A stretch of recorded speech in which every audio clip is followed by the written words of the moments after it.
Hello. This week I'd like to go over the two sides of the adjectives worksheet that I posted for you on Blackboard. Then we go to iLrn and we review together the activities that show up as due on March 4th. These activities being your textbook activities that you use to learn. So, as you can see, I started out with a list of adjectives.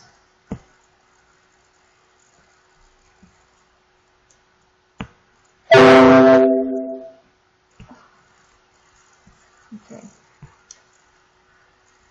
Here I go.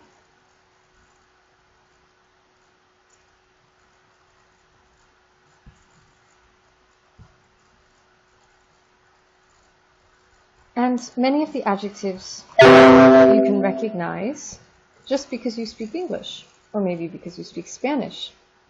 Cognates, that means sharing common Latin roots when we're talking about languages like English and French and Spanish. So you see qualité from one end, défaut from the other. So qualité are positive qualities that people have, as opposed to vices or weaknesses or defects. Actif. Now this list, ultimately, you use with the other side of the list, which gives you the patterns. Patterns allow you to work with adjectives that have a variation between the masculine and feminine. It's more than just adding an E to the masculine form. In this video, I'm not going to use the worksheet that I give you. I'm just going to go through and pick out the general variations. So we've got actif. When you have a F at the end, that's going to give you active. Il est actif. Elle est active. When you have an adjective like agréable, it ends in an E already, so you can't have another E.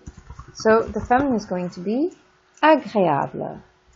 Aimable as well. It ends in an E. You can't put two E's like this. You can't.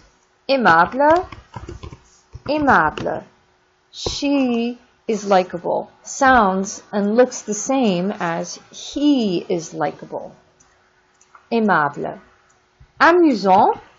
All you have to do is put a T at this silent E, as they call it, is added so that you actually do pronounce the consonant. And in this case, the consonant is T. Amusant, amusante. Attentif, oh, you've seen this F. If it ends in F, attentive. Bon. If it ends in N, you're going to double the N, E. Bon. Bonne. Brave. As you can see, brave. Ends with an E in the masculine form. Brave, brave. Brillant, brillante. Charmant, charmante. Compréhensif. It's going to become compréhensive. If it ends with an X, it's going to become SE. Consciencieux, il est consciencieux, elle est consciencieuse. Same thing for courageux, courageuse. Now discret, ending in an ET, in this case, is going to follow this discrète. It looks like this, ET, then it's E accent grave, TE. Discret, discrète. Drôle doesn't change. Dynamique doesn't change. Élégant, you add petit. Élégante. Franc, you add the C. If it ends in a C, it becomes franche. Franc, franche, in terms of being forthright, frank. Gentil. If it ends in an L, then you double the L and add an E to make it feminine. Gentil, gentille. Généreux. Oh, that's one of those X's that becomes généreuse. Heureux. That's happy. Heureuse. For a woman being happy. Honnête, honnête. Humble, humble.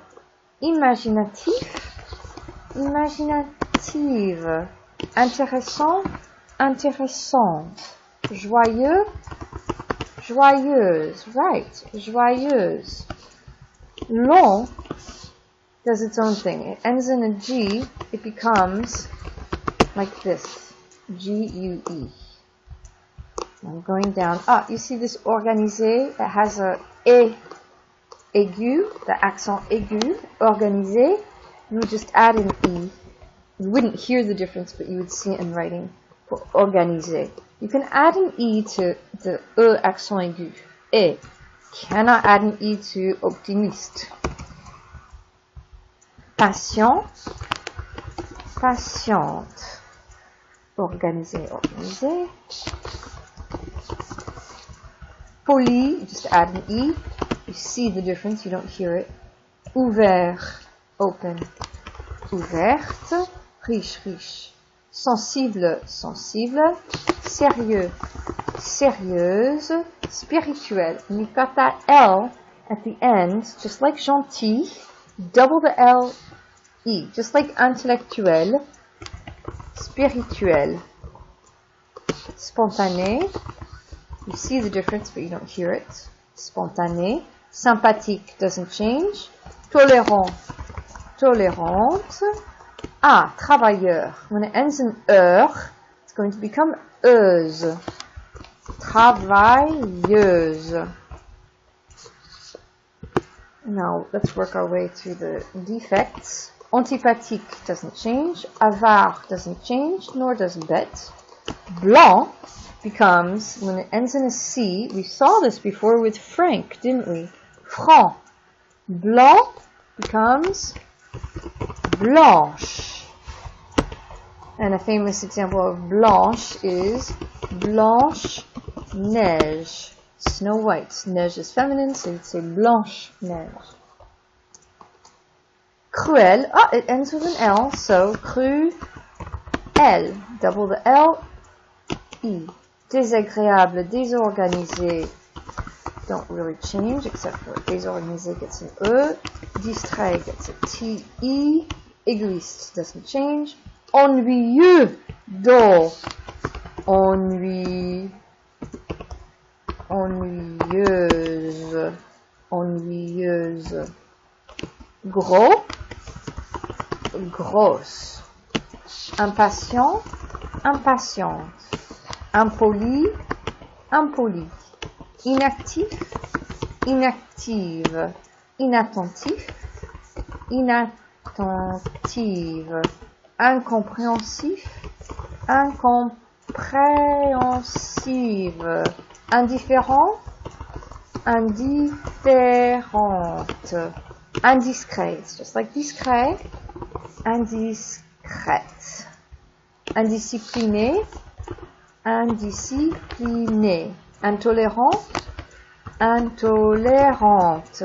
Irresponsable. Irresponsable. Léthargique doesn't change, just like irresponsable. And malhonnête. Méchant becomes that extra E, méchante. Monotone doesn't change, but paresseux does. Paresseux.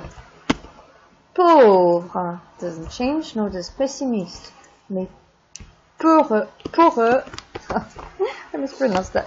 Peureux becomes peureuse. Prétentieux becomes prétentieuse.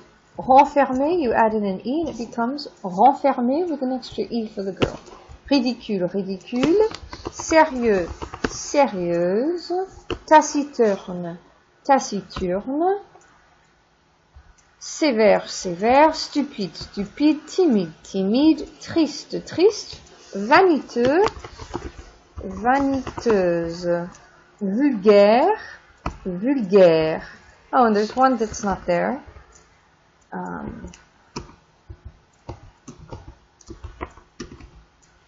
Frais, the word for fresh, becomes fresh. Frais, fresh. And there's probably others that I didn't put in there, but you know what? You've gotten off to a very good start. Towards the end of your homework, you're going to have nationalities.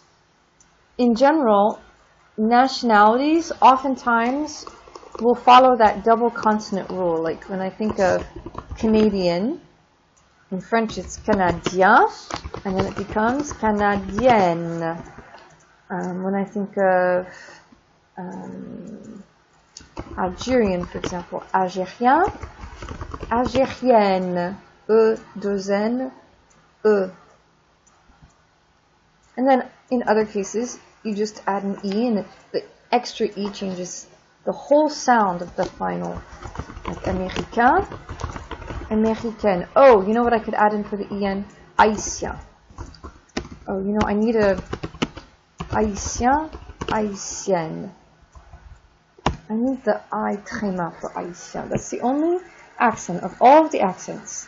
The I tréma, comme on dit, the I, like this, is the only one I can't make easily for some reason. So, Haïtien, Haïtienne, E, deux N, E. Américain, Américaine, Marocain. Oh no, in French you need an A. Marocain, Marocaine. Anglais, Anglaise. Français, Française. Most nationalities work either like the Canadien, Algérien, Haïtien, or the SE, Japonais, Japonaise, Chinois, Chinoise, or Américain, Américaine, or German is Allemand, Allemande. You know, you can just look it up very easily. I always recommend for nationalities, you start with the nationalities you need to discuss. You need to talk about your roots. If you're from La Côte d'Ivoire, then you have to figure out how to say, if you're a guy, je suis ivoirien, and if you're a girl, je suis ivoirienne. Or if you're from Cameroon, je suis camerounais, camerounaise. And there's so many different countries. You can look up in your book in chapter 3, and if it's not there, you can look at the website for Organisation Internationale de la Francophonie. They have maps of the world in French. Now let's move on to iLrn. So we start out this week, Premières impressions, Claire Gagné. And you should watch this first chapter, which I'm asking you to do here. You get to see, even though it's a kind of silly film made for a textbook, I do enjoy watching Claire as she's walking through the campus of McGill University, and she passes by signs that are bilingual, and she attends a seminar, probably a graduate level seminar, with a professor who's teaching in the French style, where he's asking rhetorical questions and then answering the questions as he moves forward in his lecture.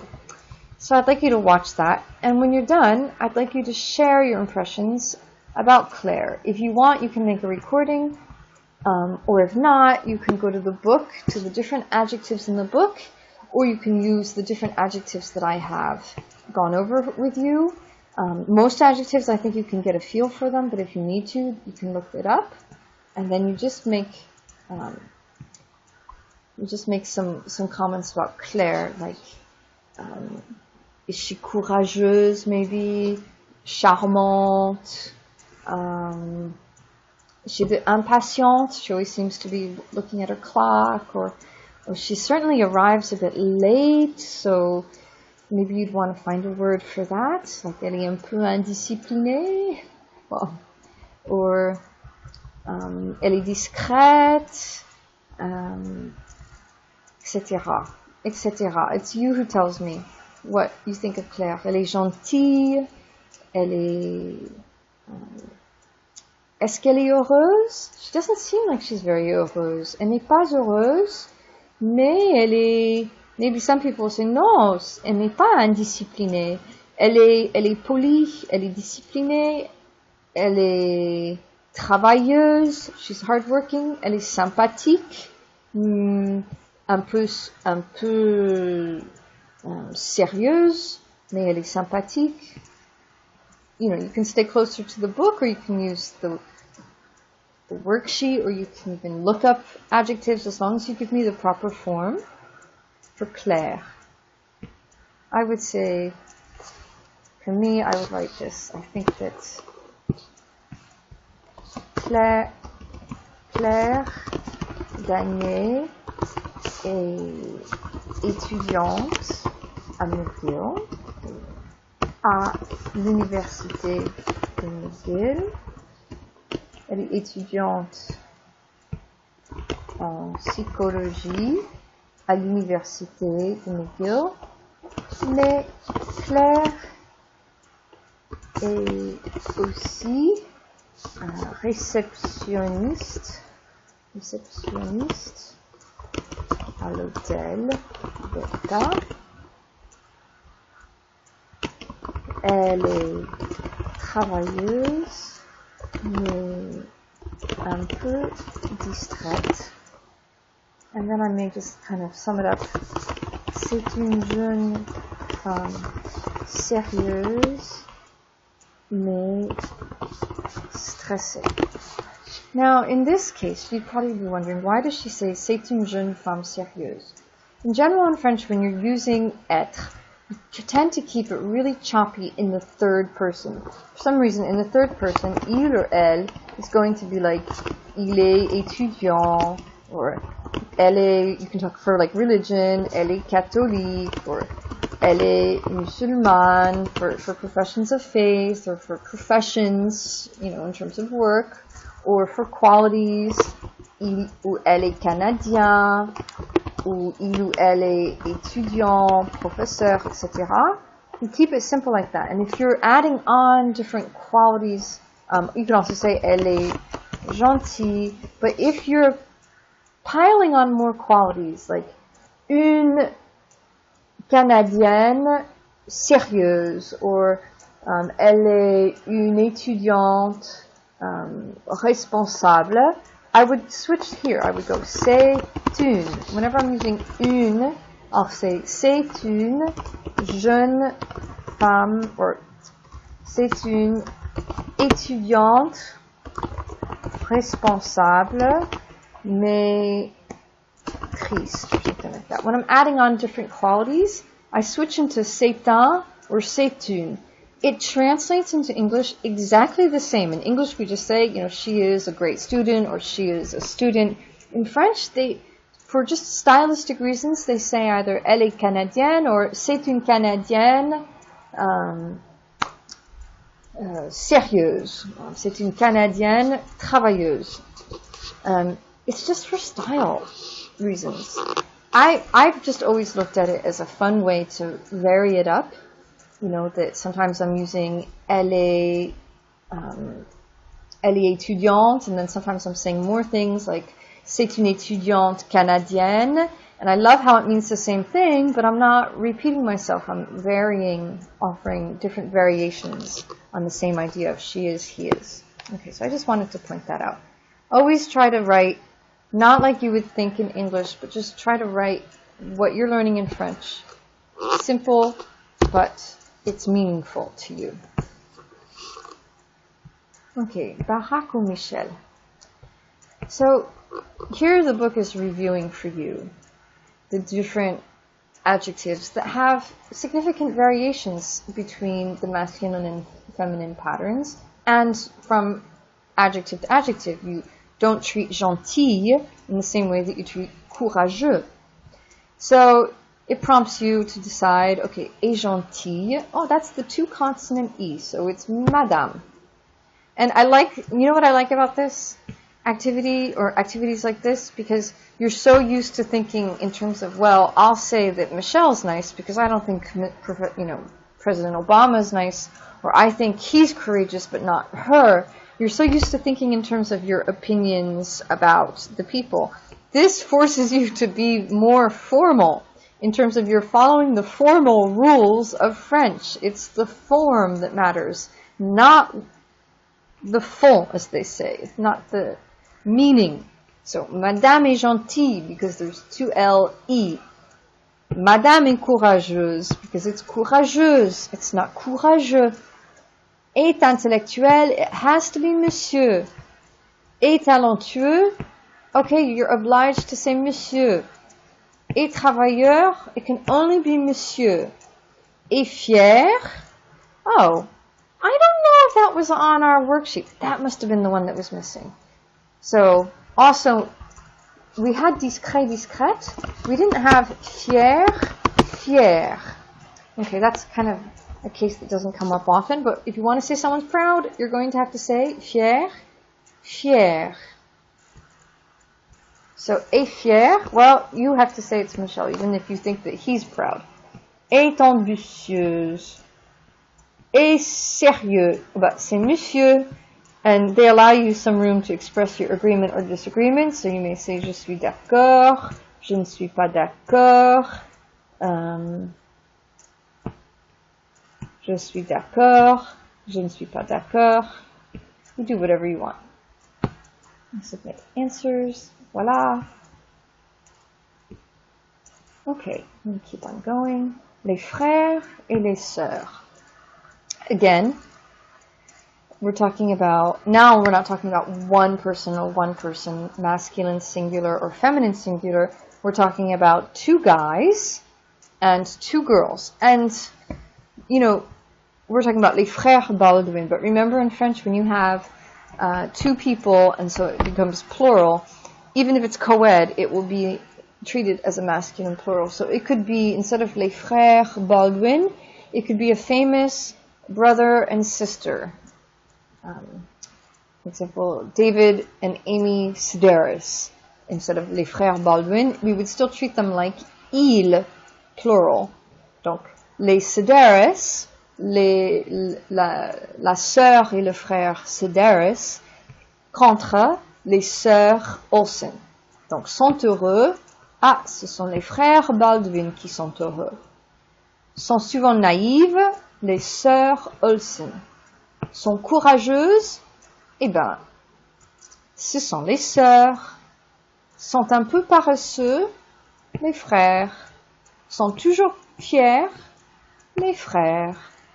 Sont rarement talentueuses. Ah, ça c'est les sœurs parce que talentueuses. Sont ennuyeux, les frères. And note again, with the plural, as we saw for objects, you generally add an S. The only time that you will not add an S in is when it has that X ending. Remember the heureux, heureuse, but for the guy, when you have an X at the end, it's going to look exactly the same, whether it's Alec Baldwin, est heureux, or whether it's Stephen Baldwin, est heureux, or, there's another one too. There's 5 of them. Stephen Baldwin, Billy Baldwin, est heureux, Danny Baldwin, est heureux. It's all the same. And you're probably wondering, how does she know the Baldwin brothers? Because when I was like 14, I had a crush on one of them. There we go. I've just admitted that I had a crush on Stephen Baldwin when I was 14. And he was in the show Young Riders. But that was a really long time ago. Les dessins animés. Lisa Simpson. Blanche-Neige. Batgirl and Wonder Woman. Tintin et Milou.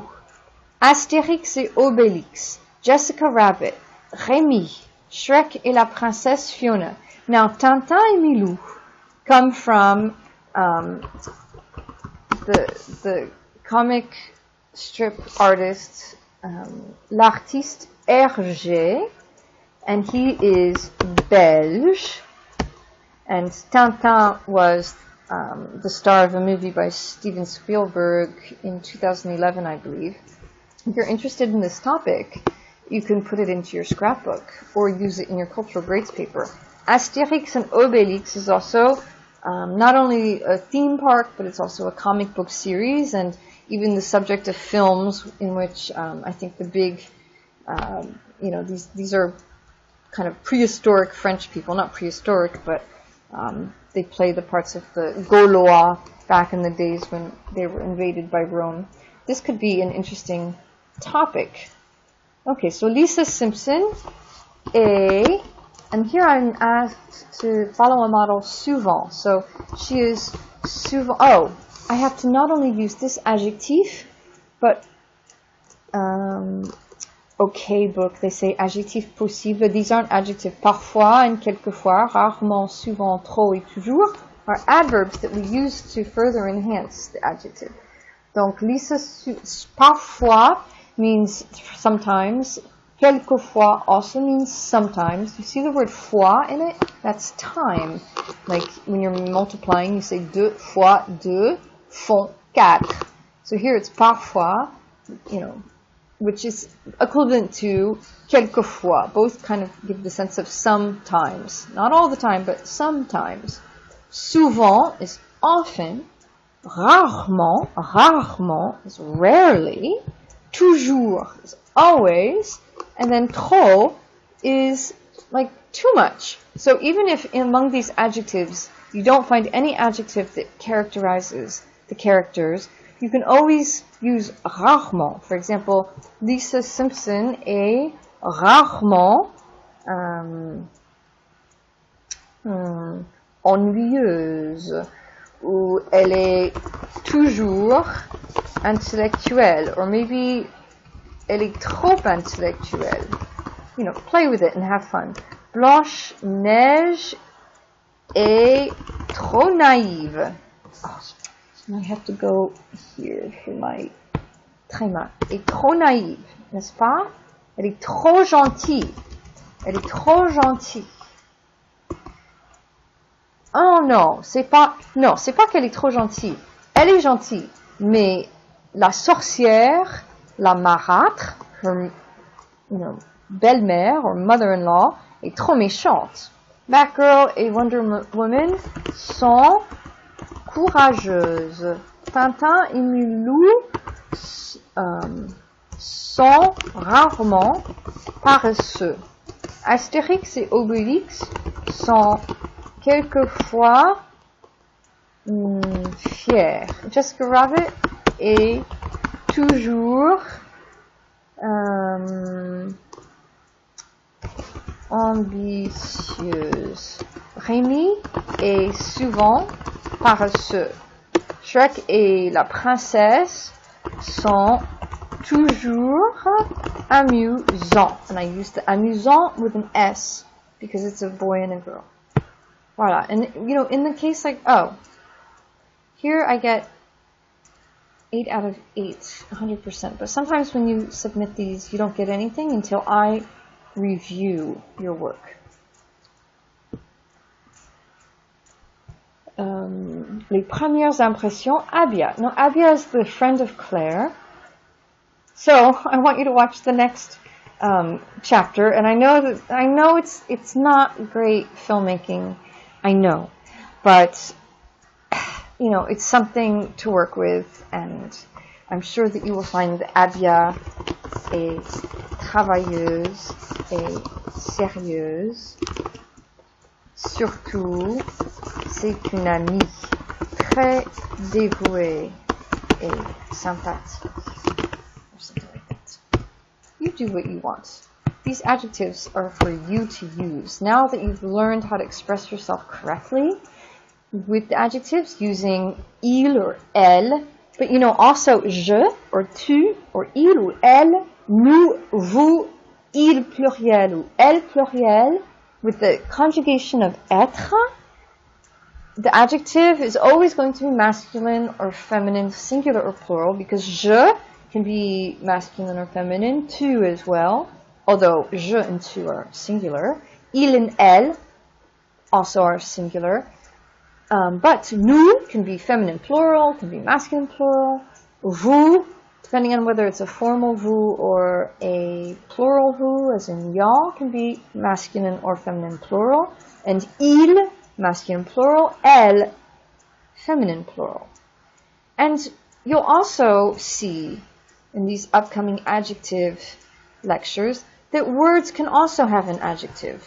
So for example, to go back to my worksheet, a lot of these qualities have to do with people, but as you were seeing in some of your activities, you can talk about classes, courses, schools, cafeterias, posters, you know.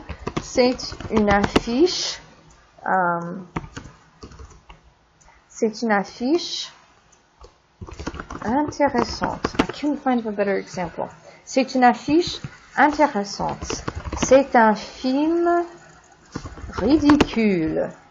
You know, adjectives also agree in gender and number with nouns. Last but not least, and you have these tutorials to do to continue your training. Je suis de nationalité américaine. Je suis d'origine culturelle suédoise. Enfin, de tout. Je suis d'origine culturelle, blah, blah, blah, blah. Whatever it is. Notice that in both cases, je suis de nationalité américaine, or je suis de nationalité, or je suis d'origine culturelle suédoise. Or if I say je suis de nationalité algérienne, je suis d'origine culturelle berbère, ou je suis de nationalité belge, je suis d'origine culturelle rwandaise.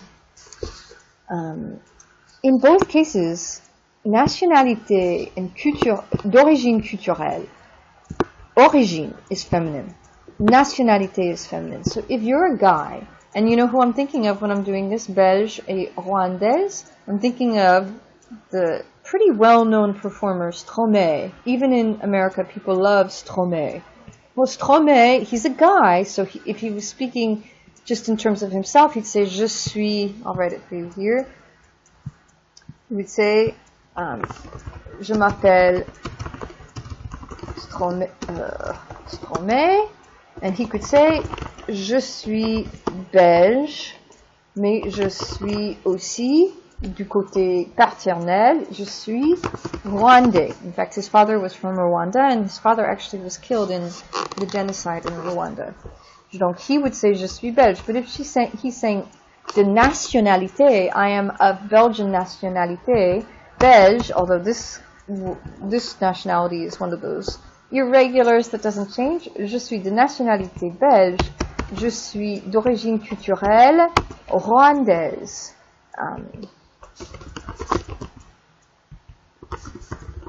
So someone else may say, I'm thinking of my friends. Marine Q, elle est de nationalité américaine, mais elle est cubaine, d'origine culturelle cubaine. And, you know, I mean, I think she's Cuban too. Donc, elle peut dire aussi, je suis de nationalité cubaine. Well, she's from Miami, so that's like its own nationality. Elle est de nationalité cubaine, and elle est d'origine culturelle basque. But I can also say ici cubaine, elle est de nationalité américaine, elle est née à Miami. And then I'm thinking of someone else I know. Rahim, il est de nationalité, peut-être il est égyptienne et américaine, mais il est d'origine culturelle sudanaise. That doesn't sound right. Sudanaise. No, it's trying to correct me with the English. Sudanese. Sudanaise. Il est de Soudan. Is it not Sudanaise? Ah oui, c'est ça, je crois. Sudanaise. Il est du Soudan. Anyway, I just wanted to get you going during this learning module 4 on adjectives. And adjectives are also nationalities. Don't worry if you don't master it right away. The reason why I'm giving you all of the different lessons on adjectives in one sitting, that means I'm pulling from préliminaire and chapter 1 and chapter 3, is I'd like to give you time to work it through over the course of the next weeks. Alors, je crois que ça c'est tout pour le moment. J'espère que vous allez remplir cette partie. Oh non, ça c'est les textbook activities, donc c'est pas nécessaire. Mais j'aime beaucoup que les gens que vous fassiez un effort quand même.